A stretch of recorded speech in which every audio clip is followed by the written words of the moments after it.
मेरे अज़ीज़ साथियों, आप सभी को उबैद की जानिब से प्यार भरा सलाम, आदाब, नमस्ते।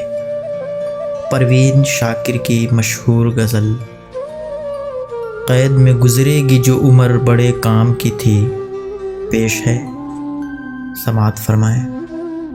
क़ैद में गुज़रेगी जो उम्र बड़े काम की थी, पर मैं क्या करती कि ज़ंजीर तेरे नाम की थी। पर मैं क्या करती कि ज़ंजीर तेरे नाम की थी, जिसके माथे पे मेरे बख्त का तारा चमका। चाँद के डूबने की बात उसी शाम की थी। मैंने हाथों को ही पतवार बनाया वरना, मैंने हाथों को ही पतवार बनाया वरना, एक टूटी हुई कश्ती मेरे किस काम की थी। वो कहानी के अभी सुइयां निकली भी न थी, वो कहानी के अभी सुइयां निकली भी न थी।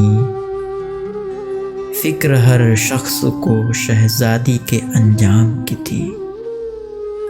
फिक्र हर शख्स को शहजादी के अंजाम की थी। यह हवा कैसे उड़ा ले गई आंचल मेरा, यह हवा कैसे उड़ा ले गई आंचल मेरा। यूं सताने की तो आदत मेरे घनश्याम की थी।